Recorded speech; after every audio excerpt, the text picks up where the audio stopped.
Turi mu mwaka w'2024. Umubare w'intambara hirya no hino ku isi wongeye kuzamuka. Nyamara hari hashize imyaka 20 imibare yerekana ko intambara hirya no hino ku isi zirimo kugabanuka. Uyu munsi bitagusabye gutekereza cyane, ushobora kubona intambara 5 zirimo kuba ahantu hatandukanye ku isi kandi zirimo zirahitana ibihumbi by'abantu. Ukraine, Gaza, Sudani y'Epfo, Repubulika ya Demokarasi ya Kongo, Sahel, Sudani. Ibihugu byinshi by'isi birimo birashora amafaranga menshi mu gisirikare. Trillion 2 na miliyari 400 niwo mubare w'amafaranga ibihugu birimo birashora mu kugura intwaro zigezweho, mu gutoza abasirikare babyo n'ibindi. Kuva mu mwaka w'2009 uyu munsi nibwo ibihugu bishoye amafaranga menshi mu gisirikare. Ku itariki ya 14 y'ukwezi kwa 4 mu mwaka w'2024, Emmanuel Macron w'Ubufaransa yafunguye ishami rishya mu ruganda rukora intwaro mu majyepfo y'Ubufaransa. Iyo poudre arimo avuga ni poudre cyangwa se ifu iturika. Ishyirwa mu mbunda nini zahoze zikorerwa mu bihugu nka Swede. Ibyo mu Bufaransa bakora ni ibyitwa howitzer cyangwa se obusier. Ni kimwe mu bikoresho bigize artillerie. Ibibunda binini birashishwa bikamara abantu, bigasenya ibikorwa remezo. Izi ngizi zakoze kandi ziracyakora akazi gakomeye mu ntambara Uburusiya burimo burwanamo na Ukraine kuva mu kwezi kwa 2 mu 2022. Uku gutangira gukora ibi bikoresho ku Bufaransa biri muri gahunda y'ibihugu by'Uburayi yo kongera ingano y'intwaro bakora buri mwaka. Hanga harimo no kongera ingano y'ibikoresho by'ikoranabuhanga bakora ndetse n'amapine akoreshwa na za robo. Guverinoma y'Ubufaransa ivuga ko ibingibi bigamije kuziba icyuho cy'intwaro zabaye nke ndetse no guhanga imirimo ihagije ku baturage. Mu bihugu by'Uburayi byose, ibihugu bisanzwe bikora intwaro birimo birongera umubare w'izo bikora. Mu Budage, uruganda rusanzwe rukora intwaro rwitwa Rheinmetall rwafunguye ishami rishya rikora amasasu mu kwezi kwa 2 muri uyu mwaka. Ni uruganda ruzajya rukora amasasu arimo na za rocket. Kompanyi ikora ibirebana n'isanzure n'ibikoresho by'ubwirinzi yitwa Kongsberg, nayo muri icyo gihe yafunguye ishami rikora bya misile biraswa n'ubwato bw'intambara. Ni ishami bashyize muri Norvège. Ibi barimo gukora banabiboneye izina Economie de la guerre. Ubukungu bushingiye ku ntambara. Muri make, intambara ni igicuruzwa. Nibyo, intambara ni isoko y'ubukungu hirya no hino ku isi. Niko babivuga kubera ko bayikuramo ibifaranga byinshi cyane. Ubukungu bushingiye ku ntambara busobanuye iki mu by'ukuri? Ntabwo twabivuganye, ariko hari amahirwe menshi ko buri gihe iyo utekereje intambara, amashusho akuza mu mutwe aragaragaza ingaruka z'intambara ku buzima bw'abantu. Imijyi yasenyutse isigaye iteye ubwoba kubera ibyahoze ari imiturirwa byabomaguwe bisigaye bishinyitse. Ibimodoka bishaje byuzuye umujyi, amahema yuzuye aho acumbikiye impunzi, abitwaje intwaro bagendagenda hafi aho. Iyi niyo sura dufite ku ntambara. Gusa hari abandi bayibonamo amahirwe yo kwinjiza amafaranga. Usibye ko n'ubundi ubukungu na ba nyirabwo nibo bayobora intambara, ndetse inshuro nyinshi nibo bagiye n'ugomba gutsinda iyo ntambara n'uburyo ibihugu bigomba kubaho nyuma y'iyo ntambara. Dufate nk'intambara yamenyekanye nka Arco War, amakimbirane yavutse hagati ya Brazil na Bolivia mu kinyejana cya 19. Aka gace ka Arco kitiriwe intambara. Icyo gihe kari gakungahaye cyane ku biti byitwa rubber. Ni ibiti bivamo ibyitwa caoutchouc, bikorwamo ibintu byinshi birimo imyambaro, uturinda ntoki, amapine n'ibindi. Icyo gihe kubera ko gukora amagare, imodoka n'ibindi bikoresho by'ubwikorezi byari birimo kuzamuka cyane ku isi kandi birimo kubona abakiriya benshi, Ibi byari bivuze ko umuntu uzagenzura ubuhinzi bw'ibi biti bivamo latex cyangwa se caoutchouc ikorwamo ibyo bikoresho twavugaga azaba ari umuherwe. Uko niko Bolivia na Brazil barwaniye ako gace, ariko nyuma Bolivia iza kwemera kukarekera Brazil nyuma y'imyaka 4 y'intambara yaguyemo benshi. Iyo ibihugu byiyemeje gushora imari mu bukungu bushingiye ku ntambara, biba byiyemeje kwerekeza ibintu byose bisanzwe bibyara inyungu kuri iyo ntambara. Uburyo bwiza bwo kureba ibi ni ukugereranya imbunda n'amavuta yo guteka. Uburyo bwo kubaka no kuzamura ubukungu icyo gihe bwibanda cyane ku kugereranya ingano y'amafaranga bashora mu kugura ibikoresho by'urugamba nk'imbunda, ndetse nayo bashora muri gahunda zigamije gufasha abaturage kubaho neza nko kugura imiti cyangwa se ibyo kurya. Muri iki gihe birumvikana icyo gihugu kiri mu ntambara, iyo ari igihugu gisanzwe giteye imbere, inganda zacyo zikora imbunda nyinshi kurusha ibindi bintu bigamije imibereho myiza y'abaturage.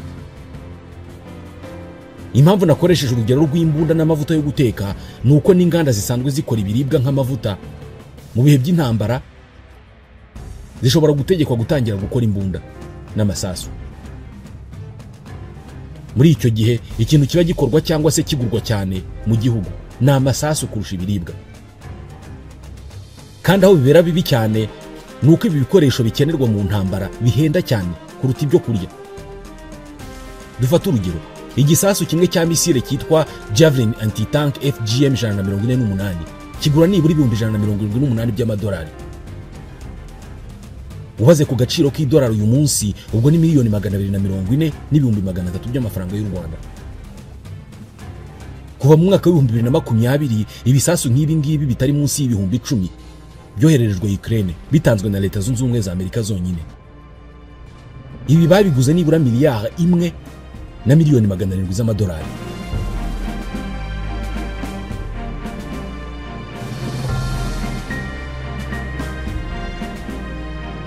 Ishami rya Loni rishinzwe guhuza ibikorwa by'ubutabazi ribara ko mu mwaka wa 2018 wonyine intambara zari ziriho hirya no hino ku isi zashoyemo trillion 14 na miliyari 300 z'amadolari. Izi trillion 14 ni miliyari ibihumbi 14 by'amadolari. Trillion 14 ni ukwandika 14 inyuma ugashyiraho amazeru 18. Nta nubwo twatekerezaga ko imibare ishobora kugera hano. Aya ni amafaranga bashora mu ntambara. Izi trillion 14 zashowe mu ntambara mu isi mu 2018 zari 12.6% by'umusaruro mbumbe w'isi yose. 12% by'ibyo isi yose yinjije muri uwo mwaka byashowe mu ntambara.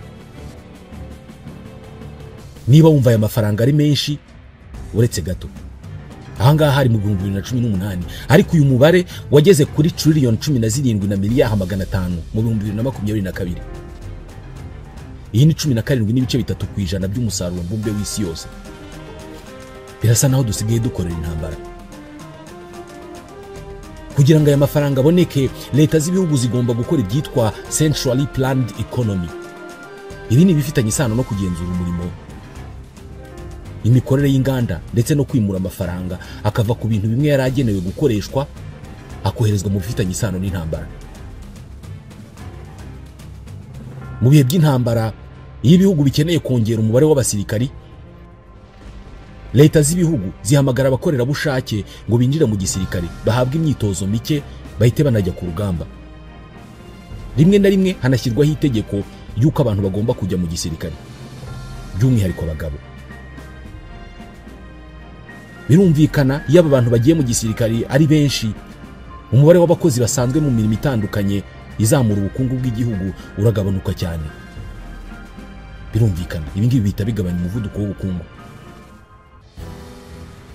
Mu gihe gito ushobora gukeka ko intambara igira umusaruro kubera ko uko benshi bajya mu gisirikare bigaragara nk'aho umubare w'abatagira akazi uba wagabanutse, kandi nanone bikagaragara ko inganda zirimo gutera imbere kubera ko leta iba yashoye menshi mu nganda nini nk'izikora imbunda, imodoka n'irindi koranabuhanga rikenerwa mu ntambara. Gusa buri gihe iyo igihugu kinjiye muri ibi bintu by'ubukungu bushingiye ku ntambara, kigatangira kwishyura amafaranga menshi ku bikoresho bikenerwa ku rugamba nk'imbunda n'ibindi, hanyuma kubera ko akazi mu gihugu hose kangiritse, abantu basanzwe ari abakozi bagatangira kubura ubushobozi bwo kwigurira ibintu bari basanzwe bagura, ibiciro ku masoko bitangira kuzamuka. Mu magambo make, intambara ituma ibiciro bizamuka.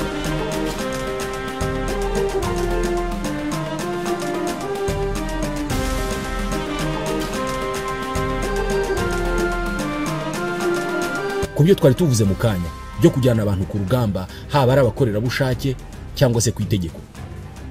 Iyi ntambara yo muri Ukraine igitangira, Ukraine yisanze itegetswe kugira abasirikare benshi ku rugamba kandi nta bifite. Ibi byatumye itegeka abanya-Ukraine bose b'abagabo kujya ku rugamba kurwana n'Abarusiya. Gusa abagabo bamwe ntabwo bashakaga kurwana. Ababarirwa mu bihumbi bavuye mu gihugu, rimwe na rimwe bakava mu gihugu nyuma yo guha ruswa abategetsi, naho abandi babonye uburyo bwo gukwepa abasirikare bashinzwe ibikorwa byo gushakaho kwinjiza mu gisirikare. Aba basirikare nabo bashinzwe kugenda barushaho gukoresha imbaraga muri ibyo bikorwa. Ubusanzwe mbere y'igitero cy'Uburusiya cyo mu 2020, abagabo batashakaga kujya mu gisirikare bahabwaga kandi kazi ko kubisimbura, nko gukora mu bikorwa by'ubuhinzi n'ubworozi cyangwa se gukora ibikorwa bigamije imibereho myiza. Aya mahitamo yajyanye n'itangira ry'ibihe by'amategeko adasanzwe yo mu ntambara guhera mu mwaka wa 2022. Ariko benshi batekereje ko aya mahitamo yagakwiye kuba kiriho. Hari abasonerwa kujya mu gisirikare nk'abafite ubuzima bubi, kubura umubyeyi umwe, no kuba ufite umuntu w'intege nke witaho. Ariko abahamijwe n'inkiko ko bakwepye kwinjira mu gisirikare bahanishwa gucibwa amande, ndetse hakaba n'ubwo bakatirwa gufungwa kugera ku myaka 3. Uburyo Ukraine ikoresha bwo kwinjiza abantu mu gisirikare ku itegeko bushinjwa kuba bwaramunzwe na ruswa. Perezida wa Ukraine Volodymyr Zelensky yirukanye buri mutegetsi wo mu karere ushinzwe kwinjiza abantu mu gisirikare, nyuma y'ibirego henshi ku basirikare bo muri ibyo bikorwa birimo nko kwakira ruswa no gushyira ibikangisho ku bantu. Umusirikare umwe wari ukuriye ibikorwa byo kwinjiza abantu mu gisirikare mu mujyi wa Odessa mu gihe kitari icya kera mu mwaka ushize, yashinjwe kugura imodoka n'indi mitungo ku nkombe yo mu majyepfo ya Espagne ifite agaciro ka za miliyoni z'amadolari y'Amerika. Amakuru akavuga ko uyu musirikare yahakanye, avuga ko ibi ngibi atabizi. Tugarutse ku birebana n'ubukungu bw'intambara n'uburyo ikenesha igihugu ku rwego rukomeye, ufashe nk'urugero rwa Yemen yabaye mu ntambara kuva mu 2014. Uyu munsi muri iki gihugu ubucuruzi bw'ibintu nkenerwa mu buzima bwa buri munsi bugenzurwa n'imitwe y'abagizi ba nabi. Ibicuruzwa by'ingenzi nka peteroli bicuruzwa ku mihanda mu bidomoro ku giciro kidafite aho gihuriye n'icyemejwe na leta. Hari uburyo butatu leta ikoresha mu gutera inkunga intambara. Ubwa mbere ni ukongera imisoro, ubwa kabiri ni ukuguza, ubwa gatatu ni ugukora amafaranga menshi. Kera cyane mu gihe cy'Abaromani, kongera umusoro hagamijwe gutera inkunga intambara babyitaga tributum. Uyu munsi nabwo biracyakorwa. Mu kwezi kwa gatandatu muri uyu mwaka, perezida w'Uburusiya Vladimir Putin yatangaje izamurwa ry'imisoro rikomeye ritari ryarabayeho mu myaka 25 ishize. Byemejwe ko ibi byari bigamije gushaka amafaranga yo gutera inkunga intambara arwana muri Ukraine. Gusa leta z'ibihugu biri mu ntambara hari n'ubwo zihitamo kuguza. Izi ni inguzanyo zifatwa haba kubifuza kuguriza leta nk'ibigo by'imari cyangwa se zikaba inguzanyo zitegetswe. Nk'urugero, igihe Ubudage bwigaruriraga Ubugereki mu ntambara ya kabiri y'isi, Abadage bategetse banki nkuru y'Ubugereki gukora miliyoni 476 z'ama-Reichsmarks yakoreshwaga mu Budage bw'Abanazi icyo gihe. Iyi ngiyi yari inguzanyo y'itegeko. Ni ukuvuga ko Ubugereki bwishyuye ikiguzi cyo kwigarurirwa n'Ubudage ndetse bwishyura n'ibyo abasirikare bari bakeneye byose icyo gihe. Inguzanyo z'ubushake cyangwa se impapuro mvunjwafaranga nazo zikurwa mu baturage mu bihe by'intambara. Ubundi buryo bwa gatatu ni ukuba leta ubwayo yashora amafaranga mu ntambara ibikesha gukora inoti nyinshi cyane. Gusa nk'uko nawe uhise ubitekereza, ibi ngibi birangira habaye izamuka rusange ry'ibiciro rishobora no kugera ku rwego rwo hejuru cyane. Ibi byabayeho mu 1923 ubwo leta y'Abanazi mu Budage yakoraga amafaranga menshi, maze bituma Reichsmark rita agaciro ku rwego abaturage bayakoreshaga mu gucana imbabura, kubera ko nta kintu yari akimaze. Muri icyo gihe gucana imbabura ukoresheje inoti byari bihendutse kurusha kujya gushaka inkwi. Mu kwezi kwa mbere mu 1923 umugati mu Budage waguraga amamark 250, ariko byageze mu kwa 11 k'uwo mwaka umugati ugura trillion 200 z'amamarks. Umugati wa miliyari 200,000. Bivuze ko ushobora gusanga nta muntu n'umwe mu gihugu washoboraga kwigurira umugati. Ahangaha buri wese yabyumva ko amafaranga yawe wahitamo kuyacanisha umuriro aho kuvunika ujya gushaka inkwi. Aho ushobora kwibaza niba intambara zose ari mbi ku bukungu. Igisubizo ni uko biterwa n'uburyo iyo ntambara irwanwa. Hari ubusesenguzi bwakozwe ku ntambara 400 zabaye mu binyejana 2 bishize, bwagaragaje ko ibihugu byarwanya intambara mu mahanga, ni ukuvuga ibihugu byateye ibindi, intambara zikabera mu bihugu by'abandi ntizibere ku butaka bw'ibyo bihugu byazishoje. Ibyo bihugu nta kibazo na kimwe byigeze bigira cy'ubukungu.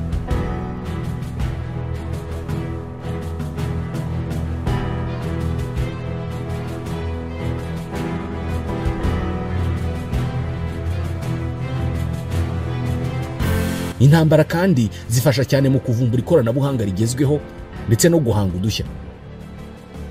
Kuva kuri ya poudre twavugaga mu kanya ikoreshwa mu masasu kugera kuri izi drone batuma ahantu zikajya kumara abantu zikagaruka kuwa zitumye.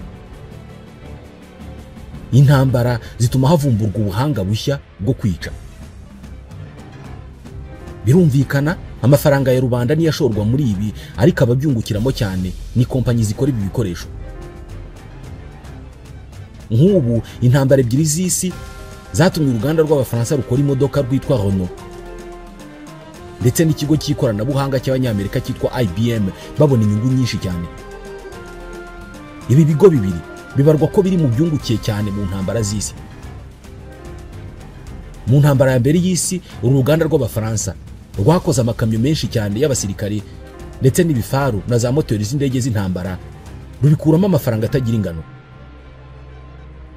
Ibi byatumye amafaranga rwinjizaga buri mwaka yikuba 4, ava kuri miliyoni 54 z'amafaranga mu 1914 agera kuri miliyoni 249 z'amafaranga mu 1919. Ndatekereza ko ba nyirarwo bahise bavuga bati harakabaho intambara. Hashize imyaka 20 mu ntambara ya kabiri y'isi, IBM y'Abanyamerika yamenyekanye cyane mu gukora za mudasobwa, yahise itangira gukora imbunda. Ikora ibyuma bikoreshwa muri moteri z'imodoka ndetse na bimwe mu byuma bikoreshwa muri za bombe. Amafaranga uru ruganda rwinjizaga yahise ava kuri miliyoni 38 z'amadolari mu 1939 agera kuri miliyoni 138 mu 1945. Ni gute wambwira ko abo bashoramari bakwanga intambara?